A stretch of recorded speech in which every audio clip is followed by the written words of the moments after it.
continues. Welcome back, ladies and gentlemen. Salutations, everybody.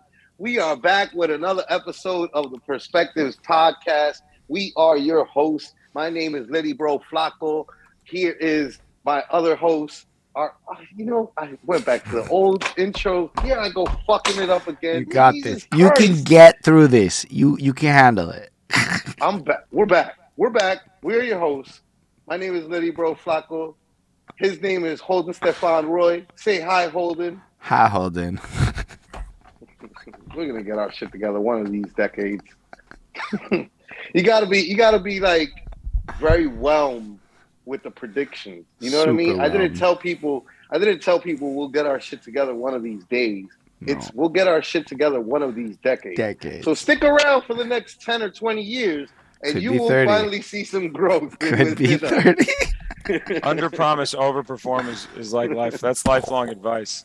Yo, Under promise, that's overperform. always how I go. Always how I go. Yeah, I've been bad about that. I overpromise a lot. I'm like, I'm gonna do this immediately. I'm Nah. gonna do this in 2 hours, and then like days go by, and I'm like, maybe they forgot.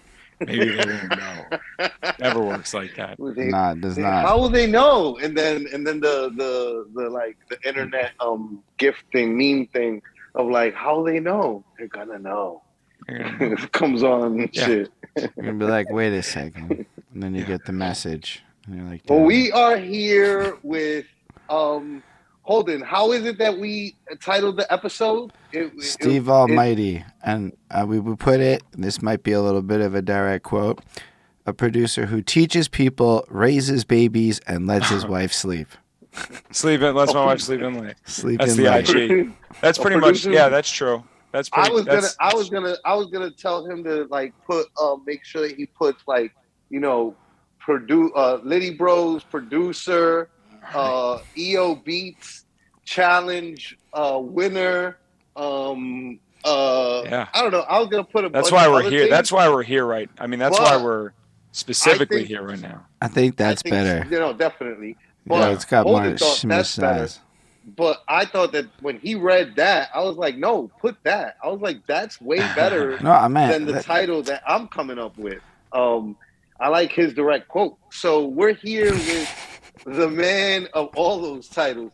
EO Beats challenge winner, Littyyy Bro's producer, Long Island, right? No, Yonkers. No, Yonkers. never Oh, Long you Island. see? Never You Long see? Island. You'll find me in Jersey before you find me in Long Island.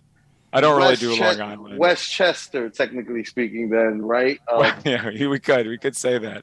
But no, I guess Yonkers that's deserves Yonkers deserves is its own its recognition. Listen, I'm from the Bronx, right? So I like wild props. There you go. Like I'll have You're right respect there. for Yonkers. I'll have respect for Yonkers before I'll have respect for like Staten Island. But also Good. what ends That's up good. happening I in like my that. brain. That's good. That's an important distinction. That's very Absolutely. I like that. Absolutely. I'm going to use that on people. What would you prefer, Staten Island or Yonkers? And if they say Staten Island, that's it. That's it. It's like It's over. you're making bad life decisions. Bad choice. But what does end up happening with Yonkers, Mount Vernon, to me a lot. Yonkers, Mount Vernon, and New Rochelle. Yep. What ends up happening with Westchester to me is that it gets like put into this like, yeah, such and such is from Long Island, right? And this always happens where it's just like, no, I'm not from Long Island. Why would you say Long Island? I'm from That's funny. north, not Yeah. from the west of New York. I'm from the north of New York. Yeah. I Which think is like it's just amazing how like every major city has this inner hierarchy of neighborhoods that are better than other Absolutely. neighborhoods, and like there's Absolutely. understandings. Nobody's arguing Bronx versus Yonkers. Like that'll never come up. no. Nobody's It's now doing that. where are you going into like the fifth place neighborhoods is where the debate gets real spicy. Yes, that's where all the true infighting happens. All the true infighting. I guess I don't know. I haven't been here like I'm not from here. So I don't have the same resentment that a lot of people do. I don't have there's a lot of people who've been here forever and who are doing just fine, right? They're doing just fine. But if you've been here forever, also like Yonkers has really not new demons, but Yonkers has demons that aren't that long ago. Yonkers has been dealing with like Yonkers was late to the chase on a lot of things as far as being able to provide for people, and it's still problematic. And I think it creates there's division there, but the new wave, and I don't know if it's true elsewhere too. The new wave comes through, and and in this case, in the case of Yonkers, right, a lot of people that got priced out of New York City came up here, so it's a lot of the same type of people. All got like a couple kids doing well, whatever, putting it together, and it's good. It's good. It's out. I'm done. I'm done giving my pitch. I just realized I got to stop that because in the right space, I'll talk Yonkers a long time. I'll talk the future of Yonkers a long time, but no, that's I'm not mad bullshit. at If it. anybody No, says but if anybody tries to call it Nassau, Suffolk, anything further east than that, whatever. Mount Vernon, New Rochelle, so much. Come on, Mount Vernon. Nobody can do Mount Vernon like that. Mount Vernon is responsible for too many important foundational people, right? Mount Yes, Vernon, absolutely. like, For Holden's right. So Holden's from y'all get it. Montreal. Yeah, because I'm it's a from little New bit of York, that. Like, and I could and follow it, so sort of. right. So that Holden, right? Rakim, De La Soul.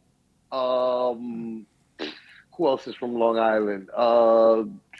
EPMD. yeah. There's a lot of like Busta Rhymes is half from Brooklyn and half from Long Island. He's from the part of Brooklyn that's like might as well be Long Island. Um, that's a joke.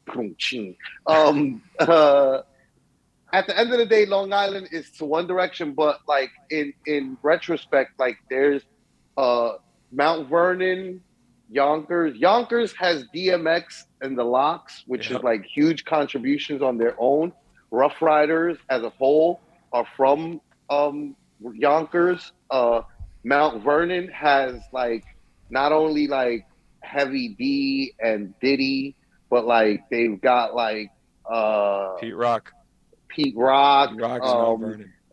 Lord Jamar. Isn't all of Brand Yeah. Nubian from Brand new. I don't know Mount about all, Vernon? I but I believe. know Brown Nubian. I know Brand I Nubian know. is Yeah, has Mount Grand Vernon Poobah roots. and Lord Jamar are. I think Sadat X might be from the Bronx, or like half Bronx, half Yonkers. The point being, there's Yeah. a lot of like contributions that came throughout the eras from New Rochelle and Yonkers. While like Long Island, I think their contributions were like primarily based in the like beginning era, like in the 80s and the 90s, versus like Well, Rock Marciano's Long Island, right? Rock Marciano is. I'm pretty sure, and the UN when he was part of the UN, I want to say that was Long Island. right. Uh, who else? I think Yo, Long Steve Island is still. Almighty is holding down the underrepresented places surrounding New York City like nobody Well, we've because had on the fucking show this whole time. I'm just gonna throw that out there. Ain't nobody got. We got like Montreal's versions of that shit too, and you be holding them down in your own way, and people need so that in the world. this is the thing. So Holding this you're the scratchy. funny thing. The funny thing is, I wasn't even like talking about. I wasn't even talking about hip hop yet, right? I'm talking about like Malcolm X spent a lot of time in Mount Vernon. Nina Right. Simone spent a lot of time in Mount Vernon. Like the Mount Vernon movement is deep, and the Mount Vernon Deep. movement was one built on the idea that like what families got to grow up around that. Like your kids got to grow up around you with some of like the greatest minds. You guys, EOW does that a lot too. I see that through EOW through following everybody. That's gonna happen when you like. That's gonna happen when you grow up with people that like you clicked with on multiple levels, anyways. And it just so happens a lot of that is rooted in like art, music, whatever, hip hop. Right. The same thing is gonna happen. Like your family, you want to have your families raised around brilliant people that you're always building with. Um, and that's my thing. And Mount Vernon, there's a lot of evidence of that with some of the real heavyweights, some of Yeah, like the real like absolutely. modern You know times what? heavyweights. You But sound like a friend I of mine in digress. Boston. I have a friend in Boston who always speaks of those things exactly. Like it's not about like because right, Boston doesn't have many great contributions to hip hop. It's not really about like the contributions to hip hop as much as it's about like contributions to the overall culture of um, the country as a whole, right? And like specifically Black Americans, but like even then, like Black America is always tied tightly to this country and like Yeah. the development of the country. So all the neighborhoods that tend to have that, like, you know, oh, Malcolm lived here for a while, and then he was mixing with this one and that one, and the Underground Railroad ended here in Boston, and all the, you know, like all these specific things, and Yeah, for sure. those things, those type of cities don't really get talked nowadays with like the talk, as far as like the culture being so pitted around hip hop. A lot of these other cities like DC and Boston and like Yonkers, New Rochelle, like lose their weight in the conversation when in fact they're more heavyweight, like New York City and LA, when you talk about the overall culture of our people and the progression of us as families, which is something that we talk about on the show a lot. Yeah. Generation. So you know what?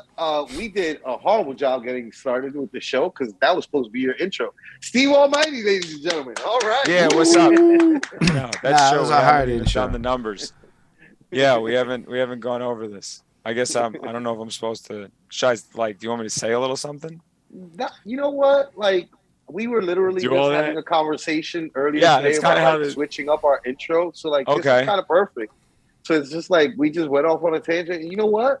Let's fucking stay here. Like let's live in the tangent. Yeah, Let's I'm good you with know what? that. Let's talk to you a little bit about who you are. Why don't you tell the people who you are, who you know, what you're known by, where you're from, where are your Yeah. parents from? So Since we were where talking about where's places, family right? from? That's true. Yeah. Well, I mean, shit. We don't have to go like too deep in that. I'm originally from Stamford, Connecticut. I don't know if anybody knows Connecticut, 203. It's like, it's not that far. Everything's a half hour from Yonkers too. Obviously, I'm in Yonkers now. I've been here for, My I've first been thought kicking from around. Connecticut would not be it's a half hour from Yonkers. I didn't know It that is until you half said hour that. It's like New Yonkers. York, but it's like, It's New York City adjacent. minor. Yeah. Yeah, it's Commuter area. right there to the Bronx. Right there Right to the there to the Bronx. It's Bronx. true. But yeah. I mean, I've been in Yonkers for a minute, but the whole reason I'm here is because I've made beats for a long time, off and on for a long time. But if I get inspired by something, I try to commit to it, and a lot of times good things come from it, like the track with the Littyyy Bros and everything that's come from that. Yeah, absolutely.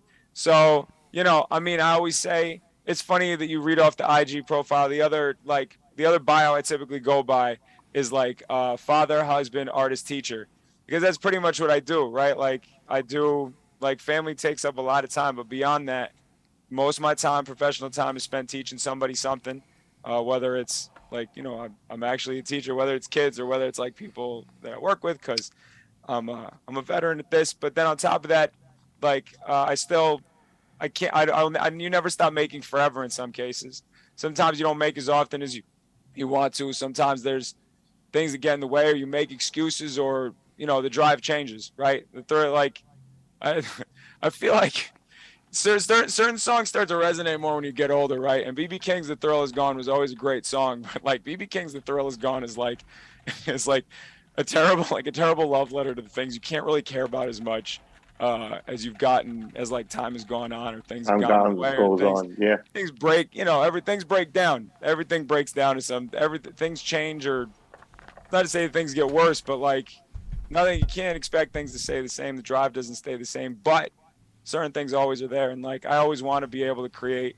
I don't care, so long as I'm doing it. It's one of those things. This comes up a lot. If it's one of those things that's absent from what you do, if it's not there, it does a lot. It takes a lot out of you, and I don't want that. So yeah, I made a beat for you for that joint, which was out of my comfort zone in a lot of ways, trying to flip stuff like that.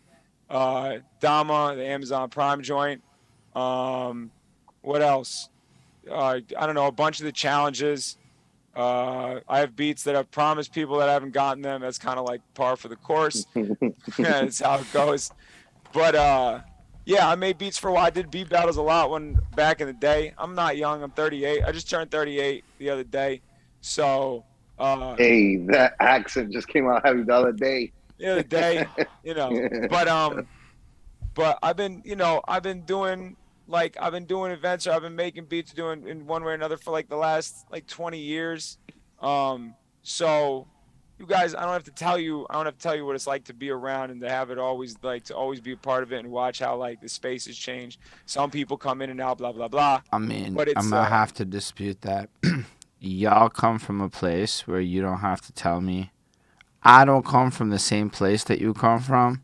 It's not the same experiences. Your boy was born in 87, so a little bit younger, up in Montreal, where I'm from the era where shit took like a year and a half to get here. Like, that's why you're here. No, that's a fact. Is to tell us the things that, you may be glossing over because you feel that people know. Nah, there's people from all over the world that could see this right now. They don't know fuck all about growing up in Connecticut at all. I don't know anything about. I didn't even know Connecticut was next to New York, as I said just a little bit before. That's how little connected I am to U.S. geography, because not the same country. Check this out. Check this fair. Snapple fact out, Holden. New York State, New Jersey State, and Connecticut form the tri-state area. That's what it's called, and it's referred to as anybody who's from like New York City to like that Jersey area that's right by New York City to that, like, what is that, like Stanford area? Like, I'm looking at it on a map right now. Connecticut. Fairfield County. Fairfield. Trump had a building in Stanford for a long time. I don't know if it's still there, but like, come on, they had like Trump is all over the fucking. That's true too. I guess that's not really saying. Like when you grow up in a whole other country. Yeah, it's just not even the same like knowledge shit. Like I could tell you all about Nunavut, the territory up north in Canada. That's true. That's true.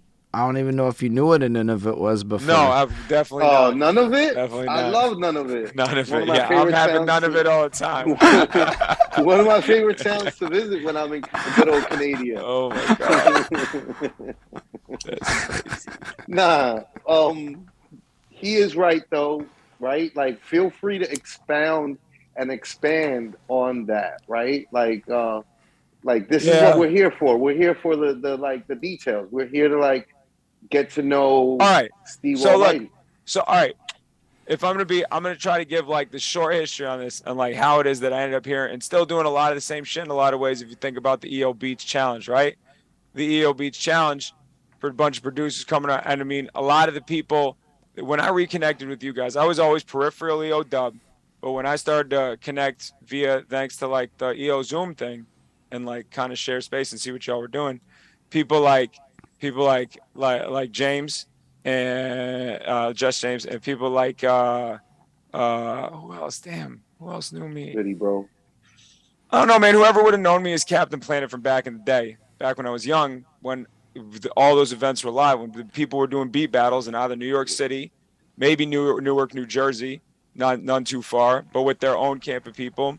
But all the people that I came up like learning from back in like, what is that, 2004, 2005, were like in the New York City beat battle scene, Rugged and Raw, DJ Static, Rugged and Raw, Hassan Salam.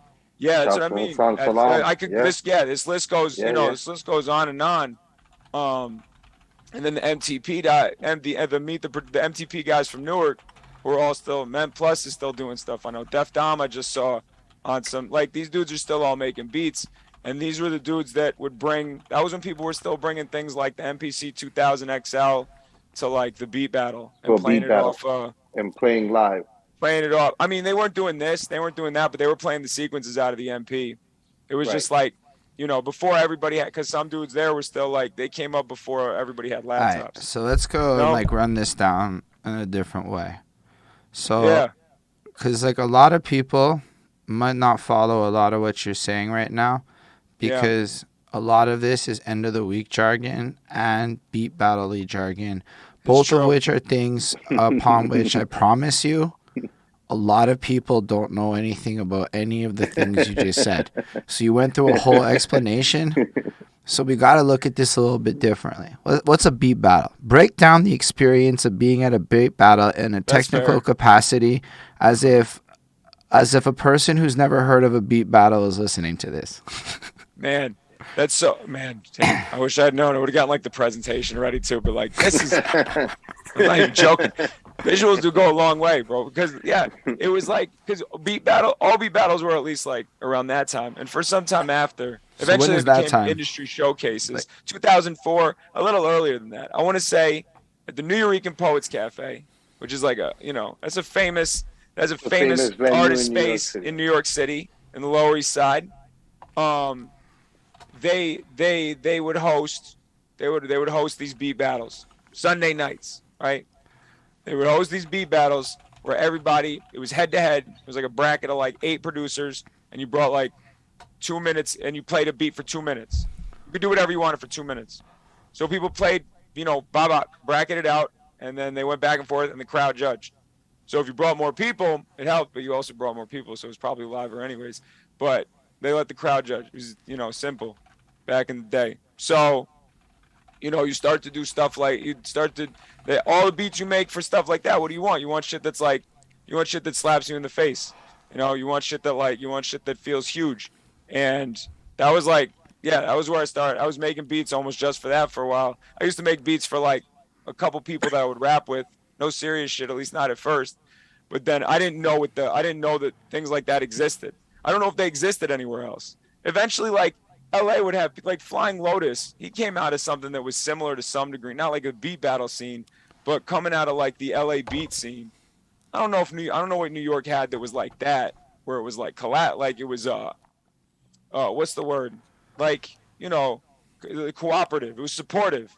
I don't know Right. if it wasn't the same. It was a lot more. We were always talking, we'll take these 4 producers and you get your 4 best producers, like in different areas, different cities, and let's go head to head. But that's like, that's that New York shit. That's hip hop, right? Like that's that like fucking. It's the That's New York. the thing. So when you That go, ain't that's even that New space York shit, shit. bro. Look, that's why you the ambassador for that New York shit to the ignorant, to the rest of the world that didn't grow up with that context and trust. I come from Montreal, where There many wasn't of like our, but it's even deeper than that, right? Most of our understanding of hip hop is coming from shit we learned on YouTube from people Okay. that just talk whatever they learned off of whatever. Nobody knows about mixtapes. Nobody knows about the underground culture because none of this got like transcribed and documented, right? So there's entire pockets of the culture that you experience, such as even being part of EOW and these beat challenges that like not most people are aware of. Why? Because unless you were on forums or some random happenstance that you connected to it, all you saw was pop. Because what else was coming to you where you were at? So, like, what brought you into the world of beat making? Like, when you grew up, was music a huge part of your life? You're scratchy, Holden. Not only stuff that I sought out myself. I'm always a fan first. I never learned how to play anything, at least prior to like the first songs I learned how to play were like songs that I heard in video games that I could like keep up with the pitch and keep up with the melody. And then it wouldn't be when I was first making beats, I didn't know anything about like stuff being in key, blah blah, until people heard like the shit that I made that was wrong or didn't like make sense to listen to and help me out. So on that end, no. But like as far as beat making, probably, it's funny. Even though being around, so I feel like I started to find beat makers in some ways the same as far as like forums are concerned. Because that was like, and then that was where they were sharing shit like what was going down at somewhere like the New York Poets Cafe. Because I was still young, and I didn't really like, I didn't know a lot of people making beats like that. The only people I knew somebody. I knew somebody who knew Pete Rock's brother, who was nice on the MP, as nice on the SP as Pete Rock was. Okay, cool. I didn't know. I could not validate that story for shit, but that was kind of like, that's what, so you start to, so you just start to like figure out what's out there. It probably wasn't, the thing is, well, I mean, if somebody had access to equipment, I knew they had a Roland SP808, a used one, which is like the precursor to the Roland units that are really popular now, like the SP555 or the 444. I don't know what it's at now, but like the little shits with the 12 pads and you go, The old shit. The old shit. That was like some of the first shit that I learned. I still have that. Fuck, bro. Shit takes zip disk. We're gonna play. Yeah, we're gonna do this right. Right. It should take zip disk. This is the first like piece of equipment. I've had this since I was 18. I still use it on occasion because That's it's still wild. the effects processor on it is really good. You can't try to do any onboard sequencing this with because zip disks will crash. But you pair Hold something on. like this with like an What's an MPC. onboard sequencing? Woo! Yeah, Onboard hold on, sequencing. Steve. Yo, you're going Onboard 100 miles an sequencing, bro. hour. Let's Yo. go, bro. This is Yes. no, bro. This is how it's got to be. Hold on, Listen, hold on. No, you somebody gotta else What's the said- name also. of that machine that you have in your hand That's right the now? Roland Yeah. SP808, bro. The Roland There you go. SP808, right? I So this wanted you to not show even the people. EX, and the CS is zip drive, and I think that's like that maxes out at like 100 megabytes. 100 megabytes. That's all I can put on a 100. zip disk. What is that? It's like 8 samples. What? But you know what? That being said, running shit through this, as far as being able to cut your teeth on warm sound, the effects processor on this is crazy. It's crazy. What is onboard sequencing? Onboard sequencing is when the piece of equipment, right, has the ability to like read whatever MIDI data, which is like timing, read the time on its own of when to play something. If I try to program anything on this over a boom, boom, anything over that, right? If I was to do a boom, boom, the shit would crash. It says like load error. It's over. But if you pair it with like the MPC, you know, if we all know what an I keep my shit in cases because I don't like dust. Fair. And take care of your shit. That's a fucking life lesson, bro. Take care of your shit and teach Big other life people lesson. to take care of your shit too. But the MPC, right? It's designed to be able to handle that kind of like any sort of drum work, anything. You can do anything with an MPC. So MPC is basically the one with the buttons you push and make the beats happen usually. Yeah, the 16 pads. Damn, my MPC is upstairs. He's looking around for it. I know. Well, because I have like an MPD 16. It looks like this, but this is just like a toy. This is just a fucking USB controller. But the thing that, you know, if you think about beat making equipment, the MPC is like the iconic. Those pads and the way that those pads look is the iconic look that people are thinking about. True. It's There's, just like that's I haven't caught up with that side of like what we could call like the culture as far as like what it means to be able to really embrace like making content as like a fucking like beat nerd, music nerd, engineering nerd, whatever. But because that shit is a lot. Though the guys that do that, you talk about learning stuff off YouTube. Those guys who like keep that following, those like what's his name, Busy Works Beats or whatever. This dude has like a tremendous YouTube channel. I don't really vibe with his style, but I can't say that this dude isn't. I haven't learned a lot from this guy, and that he's not doing like a fucking tremendous amount of work. I haven't been able I don't know, man. I don't know what's going on for these professional artists right now, because it's worrisome times. What, the Three-Headed Monster Tour? My boy just hit me up right now. They just canceled all the dates on the Three-Headed Monster Tour. I was about to get tickets out to Elmont. If you know the Three-Headed Monster Tour. What was the Three-Headed Monster? I was like, I have no idea. Right, Cam'ron. I mean, there's a few. Mace, there's right. some like stars aligning between. I think Cam'ron and Jade are probably looking at Mace like, you had to do this now. You had to do this. You had to talk about this 3 million now. But I promise you that is absolutely happening. Let me tell you something. I believe that Cam is saying in the back of his head, Cam is like, this is why I was fucking with you all them fucking years. Because you could be such a little bitch ass motherfucker. You know, like he's absolutely thinking that right now. He's like, see, this is why. And all them years, everybody thinks that I'm bugging out and I'm bullying this motherfucker. No, he's bullyable. So that's why. Yeah, like, I don't know, man. You must really be like, you must really think it's worth swinging for the fences if you're gonna get yourself into a who what fight with Diddy. I don't care how close you got it. That's like, especially if you're, It doesn't look good because you know what? Like, if you're paying attention, honestly, which I am, there's too many people that like they've already like. The locks have already like said all that needs to be said about like any of this shit, which is the same thing that I've always said to everybody, which is just like Diddy's not doing nothing wrong. he's doing the same thing that every other businessman in the music industry is doing. It's just that because he is a black man that also comes from the culture, the people that are signing the contracts later on are like, what? How did you give me a contract that like anybody else would give me? And it's like, because he is also working in the same industry, so he's got to work from the same standards. And even then, he let go of the locks when he didn't have to. These are things that he doesn't have to be doing as a record executive. You know what I mean? Like, typically a white executive, if it was Jimmy Iovine or any of those other executives, they'd be like, oh, we're just going to tie you up in litigation. It's the same thing they did to Prince. We're just going to tie you up in litigation and you just won't make music. We don't care.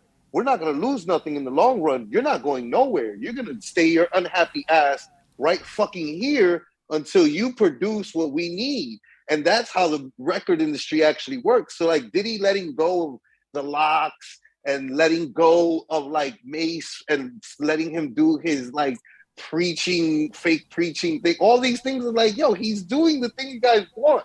It's just you were upset about the bad decisions you made as a young man, which you shouldn't be. You were a young man. You didn't know no better. Like, that's part of being young, is being ignorant to the ways of the world and like to business, you know? Like, so it's nothing to be embarrassed about, but like some of the guys drag it out and like blame that ignorance on like being taken advantage of.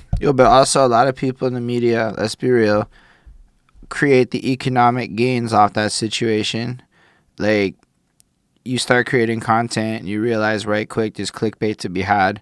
And then you find a situation like this where somebody speaks out against Diddy. Right. The amount of money that got generated on ad revenue and fucking all kinds of traffic-related sponsorship deals and paid this and that off of like a 48 to 72-hour period off of an incident like that is ridiculous.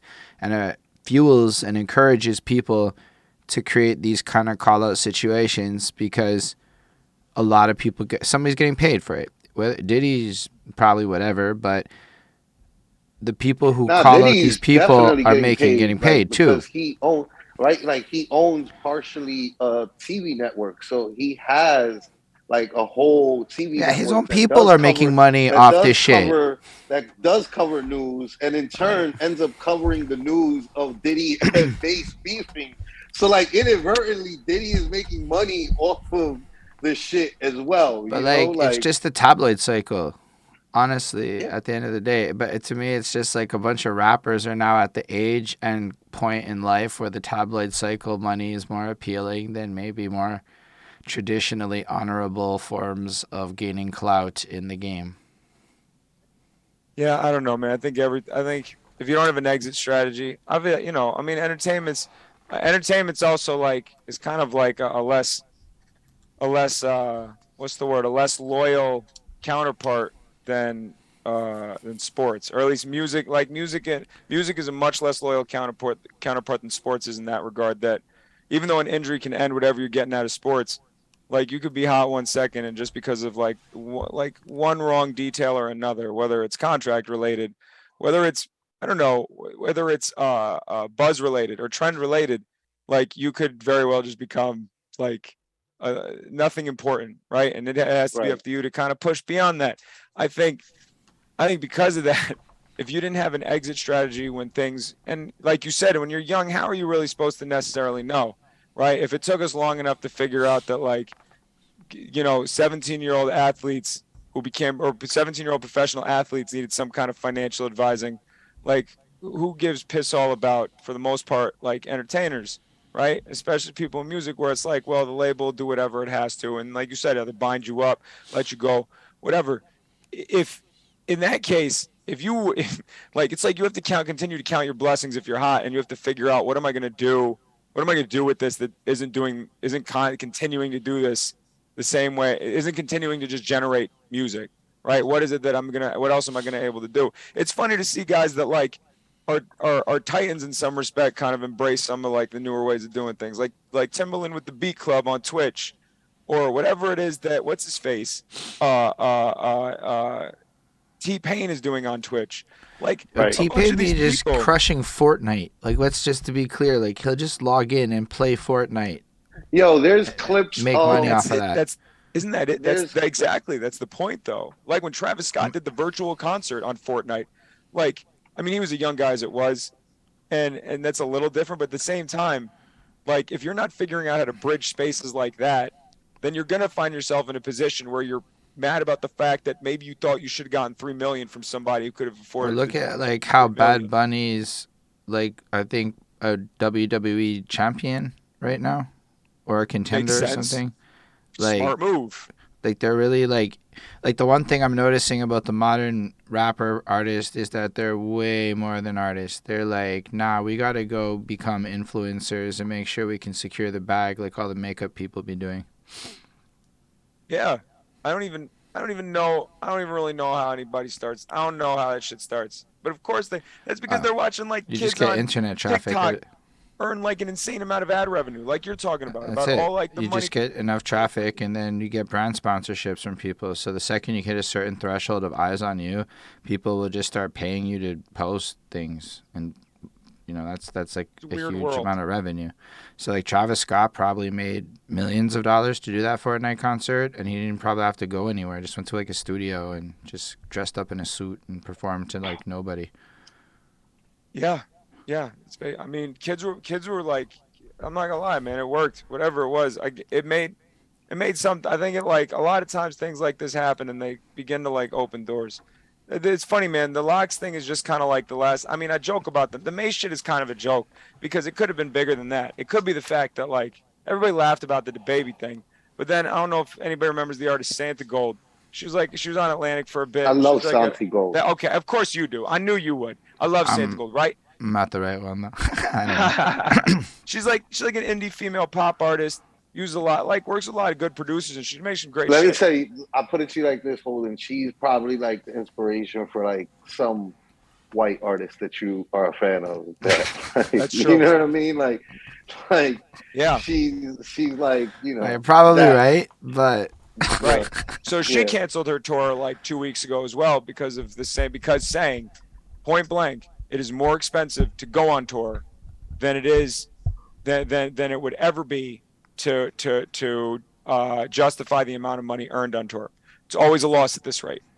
Either they're not filling out venues the way they used to, inflation to a degree, and just like rising costs in general kill the ability to do to not have to spend a fortune to be able to do like a unless it's a festival thing, unless like the festival's really paying you. The festivals are the only place they say, and that's what, right, like the word is, like the word on the street is, right, the word like amongst artists that I know that are getting to the bag and working actively to get to the bag in the music industry nowadays, like that's the thing is like, yo, the festival tour, like the like getting on these festivals, that's like where the main bread is for them. That, and then what we were also talking about with the branding yourself and the merch, you know, like selling particular things that profit Yeah.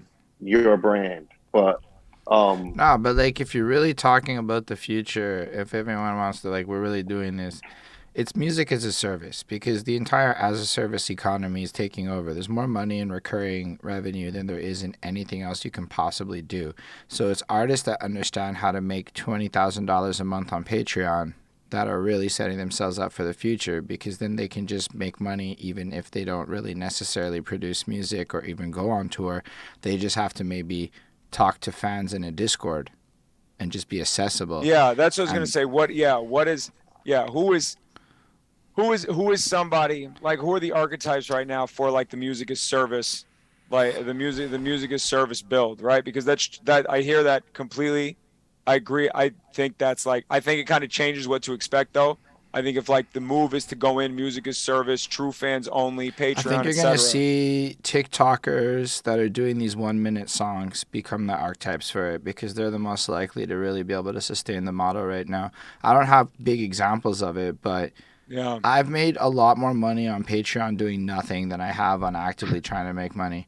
So it really puts into context that all you have to do is find people to believe in you and you actually create a recurring thing. And I think artists have this weird block in their mind about opening Patreons.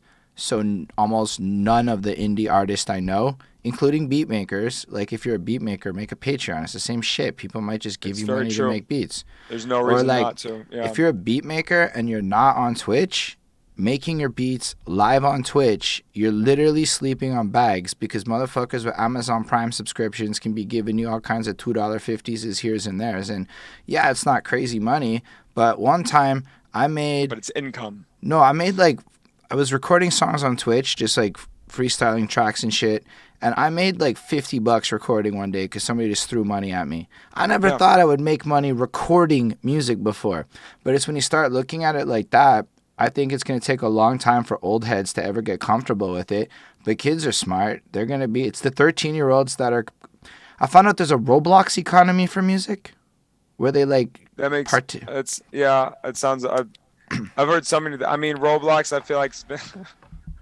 So, like, when you realize that there's entire, like, ecosystems and... Like, Roblox is a metaverse before the metaverses were cool, right? But the children will lead the way. That is... I disagree with none of that statement. Yes, so, like, Roblox was metaverse before...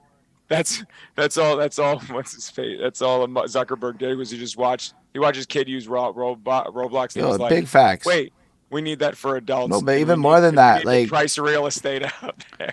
I know I talked to somebody who told me they were part of the Roblox record label, and there was a whole ass contest that they did, and then like the prize money was like the equivalent of like fucking 40 USD in Roblox, but they were like ready to fucking go full ass tracks. It's fucking wild. That's what I mean. The thing is, like, like you said, the ecosystem is there. The reason that you don't, the reason adults are not doing it is because what adult is trying to consistently maneuver that space. Yo, honestly, Snoop Dogg and them with the NFT market is just a grown-up version. But but that's different. Like, if you're in iconic territory, that's different than rising artist. Like a rising artist is not a rising artist is on the same footing. So less than a bunch of kids.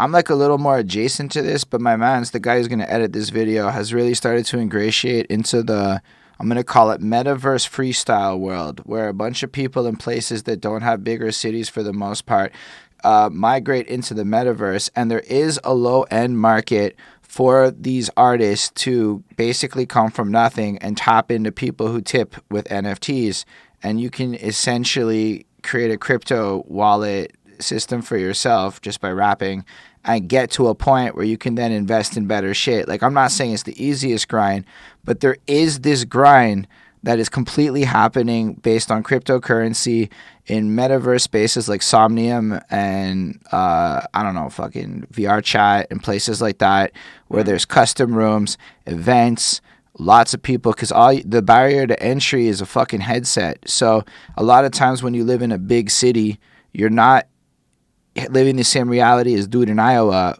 who maybe doesn't have access to fucking anything. And that dude is in the fucking metaverse right now rapping to anybody who's willing to listen, because it's his best shot to move forward. So all of these little ecosystems are going to reshape it. And the second you have a private ecosystem, you can slap a Patreon ticket on that shit and make it music as a service. Yeah. No, it's for, man, I can't even, I'm not that deep into it yet. I don't know if I can say I'm really even into that side of. No, I agree with, because even the really reduced version of this, like the Discord experience, right? Because it's funny to think about navigating spaces when there's like clearly a generational divide in a lot of ways. But I have to be completely honest, and other people that occupy kind of that same like mid-30s rapping on the internet occasionally, and even that's no, bro. I'm serious. Discord, especially because of the pandemic. Things shut down. I couldn't really rap anywhere.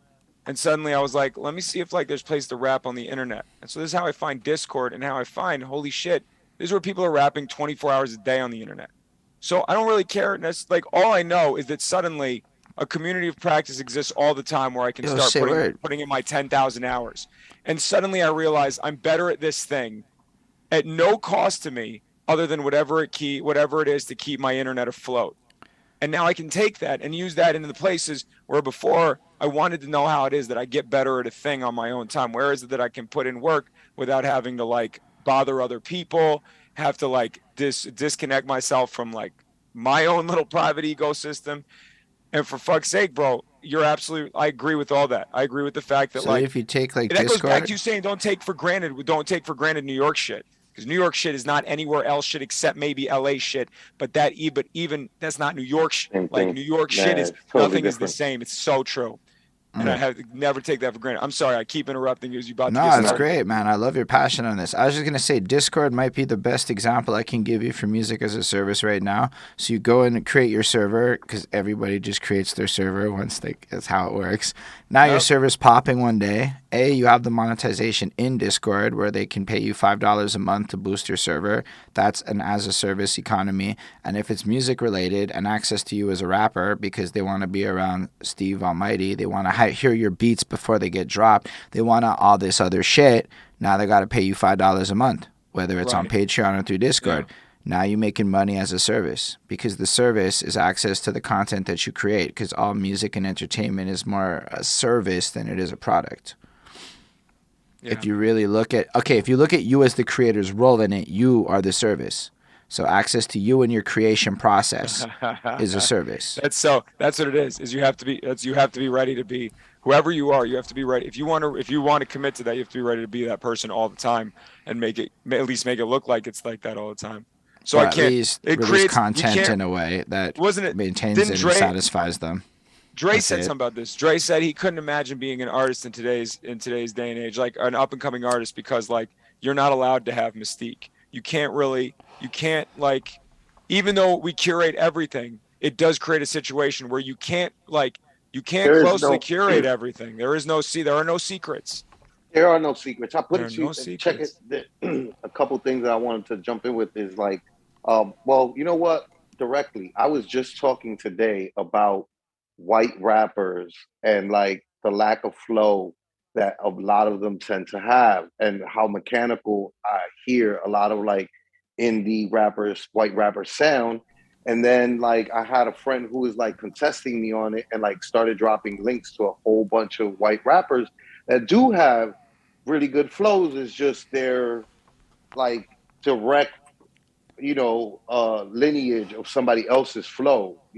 It's not kind of like what I was asking, which was like, where's the white method man? Like with it, which is like a very Huh. unique flow that's like uh distinguishable, right? Like Method Man is just, he's got a distinct flow that is just like uh Yeah. it sounds like nobody else's, but it also is just like this in the pocket rhythm that's just like, but like as I'm watching these other white rappers, I'm like, it's just never gonna happen in that way because I see them. And it's just like, it's also different than back in the days where like you used to hear artists and you didn't see them.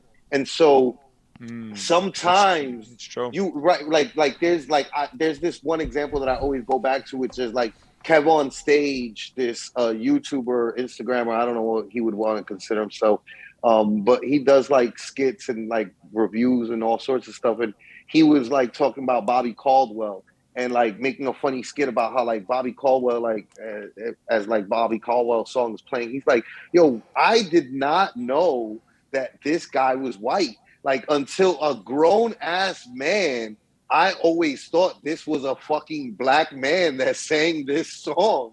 You know what I mean? It's this old song from the '70s. Holden, you're not Yeah. familiar Well, with No, yeah. Bobby I Caldwell. know We are. exactly what you're talking about because I watched that We thing. You shared want it today. to. Right, and Caldwell's so the godfather of and Blue Eyed so Soul. right, I'm and following and He's a this. so derivative in and and of so itself. and so back in the days, like I remember when Eminem first came out, like it's kind of like I kind of figured he was white, but like I didn't know he was white. But like, he was kind of white. He sounded not typical, right? Yeah. Um, I and his voice was somewhat distinct, and I could kind of tell that he was. I thought he was Mexican because when I saw the front cover of the first single, and it was just him on a fucking pier somewhere, the just and the don't give a car fuck. Just don't just give a don't give a fuck. fuck Yes, single, sir. maxi Yes. single. That Yes. I had that, and And like and they use and the way the that it old looked, filter on it. Yeah. the way that it Yeah. looked, the car looked like a Mexican cholo from like the Yeah. Midwest or the South, and like his clothes looked like a Midwest cholo. And so like I just thought he was like a Mexican dude. So like, you know, that's what explained like the offness of his flow, but like the goodness, the quality of what he was doing was like distinguishable. But the point that I'm trying to make here is like I feel like we lost that point where we can find a Bobby Caldwell because we see artists now before we even hear them I mean, without hold seeing on. if you them. were in the To be 70s, fair, like it's still. I think we're going to have a shift. I mean, as much as we're talking about the lack of privacy, if you're really following what the youth are doing, I be seeing people pulling up at events, masks on. I don't know what their face looks like. There's a lot of people that are like. A I lot of mean, maybe artists you are can doing tell if that, they're white or especially in not, the UK but drill you're gonna scene. get to a That's like point, a thing. right, where the introverts are gonna have a field day, and now you're just an avatar again, going back to that virtual era. And there is going to look at this FN Mecca. I know everybody's whatever yeah, about the that's situation, but that no, was but that's literally a that's a human dangerous. It's a rapper. dangerous But thing. Yeah. if we cut out the fact, the AI was bullshit. So it's a human rapper rapping as a fucking metaverse character. Okay, like that's the actual situation when all said and done. So if you look at how that can work now, it would be like if I busted out a crazy avatar, you never saw my face one time, and I just do what I do, but to digital crowds. I make my cheddar, I make my social media platform, you never see my face. And this is like the corpse husband guy is an example of a current artist that nobody knows who he is from YouTube and shit, where like it's just his voice people recognize. He's really in the space and nobody knows what he looks like. He's just hid his face the whole time, unless he did a reveal and I'm unaware. But there is this wave of anonymous creators because people saw what millennials are going through being so public and are like, nah, B, I'm just not going to make the mistakes y'all made on the internet. I'm going to be a little more private than you. So again, back to the youth, I think you will see in future generations entire artists where you don't know what they look like, you don't know their real name, they're hidden. You just don't know, and they're going to know how to hide from grown-ups. Or grown-ups are not going to know how to hide themselves. I mean, that's It's my funny, thoughts. man. Yeah.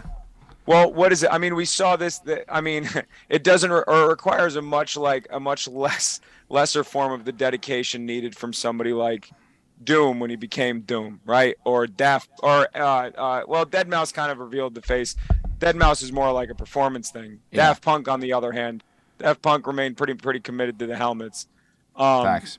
When you committing to that, I think committing to that digitally or committing to that from a broadcast perspective is much different than committing to that from like a traveling performance perspective. So I mean, I even thinking about that, it's funny you say that. And you're right. Like, I don't want to be so quick as to scoff at the Mecca thing and only look at what that means from like a point of like fear and futility as far as the future of arts are concerned, or at least like us thinking that there's any ground gained on being able to put power back in the artist's hands. Because obviously that's the worst thing, is that like looking at that as like, oh, that's never going to happen. And even if even if artists feel like that's about to happen, there will be a white executive and a white Silicon Valley, you know, green energy coder who will find some way to show you that like we can still be tremendous racist white people, and nobody can do anything about it. Yeah, man. I think it's funny. Also, the white rapper thing. I want to make it clear that like if a white rapper doesn't know that they are always in like almost every case, if they don't always know that they are a visitor, right? Then they're kind of like a white rapper can be very out of pocket very quickly. I think that's Super facts. I think that's like Right. and if somebody thinks that they are if somebody is oblivious to think that they are like removed from that idea, I think that's like, I don't know if it's naive or if it's like willful negligence. I don't know. I don't want to get into all that. The It just Eminem has to thing is do funny with, though. but it's It's because of funny the to think about the internet. branding. It's funny to think about the branding around Eminem. I'm sorry, just like the fact that like all those little things that so that the first time you heard "Just Don't Give a Fuck," there was a moment of, is he white? Is he white? I want to say no, like we weren't hearing anybody rap like this, blah blah blah. I want to say that, but at the same time, they did at least leave like a little bit of a room so you weren't immediately like, there's this white guy out of Detroit. You didn't say that immediately. You were like, oh, there's this dude. Yeah, look at him. And you look at me like, is he white? Maybe he's white. Let me hear what this is. Oh shit, is he Right. white? Oh, but oh shit, listen to what he's saying. Blah blah blah. Right, because I Just Don't Give a Fuck was a hard ass song. Slim Shady, brain dead like Jay and Brady. I'm an Brady, You little like yeah, that Kim like. No, those shoes. Come on, man. That was one of those songs I was like, oh man, I'd play this for people. Like this, some about yeah, this. nah, absolutely. Yo, I didn't know it was I gonna be let what me it was tell gonna you be, something. but it's just crazy. Bro. I was like when people talk about Eminem, I'm a little like biased because I'm like, yo, I put a lot of people on to Eminem because I heard him on Stretch and Bobbito and I have this like famous story of like my OGs, and I have a friend who recently passed away, Black K. He's one of my OGs, and he's one of the people that's a part of this story. And I just said this story to him like back in August when I last saw him, and it was like, yo, back in the days, there was a time that like I would go to like my OGs, and they had the trap, and there was like a bunch of them there, and I had this tape that had Jay-Z's Funkmaster Flex dropping Jay-Z's Jigga My Nigga, Dead Prez Hip Hop, and Eminem on and both those are from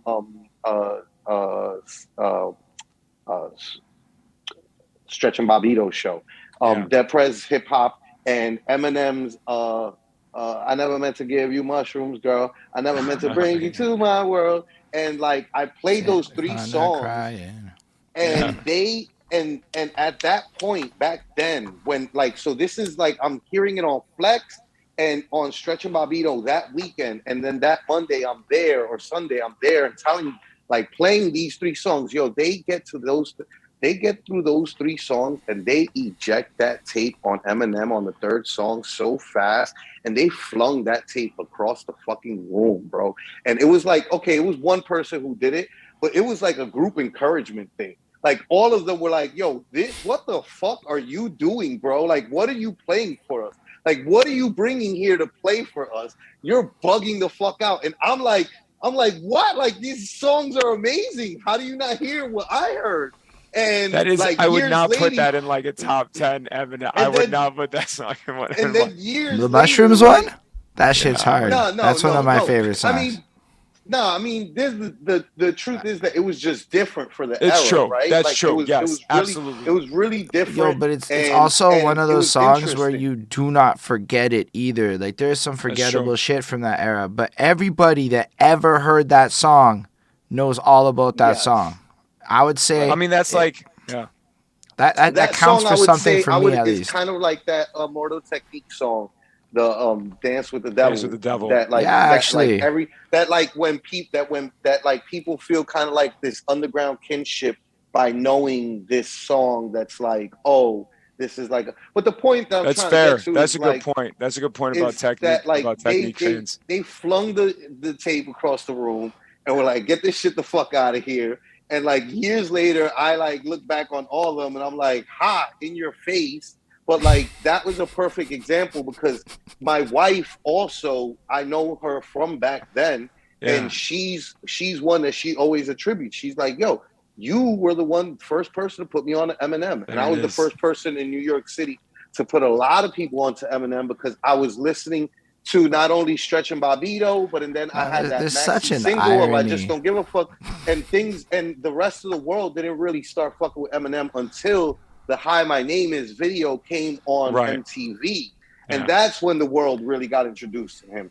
And so like all that like year or so building up to that, I was out here like waving a flag for Eminem when nobody really knew who the fuck Eminem was and shit. You know what I'm saying? Like back then, the only people that heard the Slim Shady EP and fucking Infinite are people in fucking Detroit who are like, who he or what was it? He was at Scribble Jam. Sell it to them. There was no internet. There was no. He was at So yeah, you can lump in like the late '90s underground crowd, but even like or like the mid to late '90s like underground crowd. But even that, that's that's an so in crowd, like super. And the internet's not really like a thing for people yet. It was not a thing yet, like that. Yeah, absolutely. So it's just like, I have like you know like this like I was there like at the beginning, like before a lot of people were there, and so like had to work for it. Had to work for it. So like when he became what he became.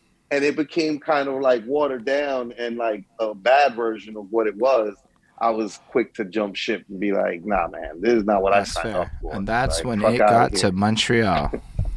I can Yeah. remember. Yeah, right. being- There we go. And it comes full circle, and that is how music gets to Montreal. Because I yo, mean, by the it's- time I remember being at like one of those fairs that go to the mall with the rides and shit, and hearing my name is being pumped out the loudspeakers to my little 12-year-old mind or whatever, and it was like that big I mean, and that hey. public, where it was at the fair, Yeah, bro. it was a bit. Eventually, yeah, it was a tremendous song. I don't know if anybody knew that it was going to take off like that. But I mean, that's listen, man. The Slim Shady LP. This is. I think social media's recounted this as well. But I do remember being in HMV at Herald Square the day the Slim Shady LP came out, because the Slim Shady LP came out, Things Fall Apart came out, and Prince Among Thieves, the Prince Paul concept album came out. I want to say there was a fourth release. Black Moon's The War Zone, I want to say, was the fourth. 4 records that are all Things Fall Apart. I think was a real turning point for the Roots. That record's crazy. Some of the hardest verses they had spit up until that point on there. The Beans feature, Things Fall. I mean, what's it called? You Got Me, which is like, huge record. That was a song I could play for my. I believe that's their biggest song. Yeah, I wouldn't be surprised. Either that or like the Seed 2.0, right? When the Seed came out, that was just I pushed my seed in with Cody Chestnut. I don't know. Yeah, it was a pretty. It's hard to tell. They've done a lot now, right? I mean, fuck. Obviously, right. the Black Thought record was like, I feel like was like made for my tastes. Like the fucking. I feel like all shit. of that though is like that. This like level of stuff that like hits a glass ceiling, and like the one with Erykah Badu was kind of like a big international hit, and they like got put, like, if I'm not mistaken, on like the hit record of that year. Like how people in Montreal sometimes end up getting familiar with them. Yeah, I never got. I couldn't tell you about the Roots. I know a lot of people up here could, but I could not. I can understand that. I think it's kind of that makes sense. No, I mean, like, to be fair, all respect. Montreal gave lots of love. They came through and performed at Jazz Fest this year. The place was fucking packed the fuck out. Don't get me wrong. I personally couldn't do it though. It's more of a me thing. Yeah, it's fair. It was probably not your era, like you mentioned. It's more like it's more they're basically like a jazz rap band, and I never had the same love of jazz that most hip hop has. I've learned to appreciate it in my 30s, like when you get into like Holden's get over yourself. I'm white. No, there's a lot. There's always and the question. not that type of white. That's a clubhouse discussion. Are the roots? How jazzy are the Roots? Let me tell you something. When you're not a huge fan of jazz beats, you're just like, that has a lot of jazzy feelings that make me have an aversion to wanting to listen to this. Is a younger me's version of it, and then I I feel like I could play 5 Roots songs that would contest that theory. I feel like I could pick 5 Roots songs that would reshape what's at the focus of some of the best shit. Right. But I think that he might have like preconceived notion of the Roots. That's what I heard when I heard them that made me feel that way. And at this point, I'm just more open-minded about there's good music and there's bad music, and then there's stuff I like and there's stuff I don't like, but I can appreciate good music I don't like. Yeah. Gentlemen, I have to get going. I don't know how long y'all rock for, but I gotta go put my kids to bed. I've already put myself not in the doghouse necessarily, but this is a tough time to slip away. But I had to show up. I had to come here and chop it up with you guys about all sorts of shit. This has been a blast. Thank you so much for your time, Steve. It's hilarious because this is the most unorthodox of our interviews. Super unorthodox. Ever. I'm not surprised. I don't have shit to talk about myself. I'd rather talk about everything else. I mean, you're an interesting there's plenty to learn from still. the world at large. I think that there's a lot to be learned from this conversation, period. I do too. I think. Gentlemen, it's been real. I don't know if y'all got to do your own closeout, but this is me signing off. That's awesome. Yeah. Appreciate y'all. Love to the Perspectives show here. Love to the EO Dub family. Rest in peace, Vice Versus. Thank you, Holden. Thanks. Thank you, Flacco. Thank you, everybody. You did like I'll most see y'all of that later. shit. All right, yes, sir. And then, make sure you follow End of the Week at eodub.com. You'll get all their socials there. And then, yeah, I'm going to put Steve Almighty's links into it right now. He just dipped. It's okay. He had to go. Parental duties. So y'all can follow him at SS Almighty on Instagram and whatnot. And then, yeah, that was real fun. Live long and prosper, everybody.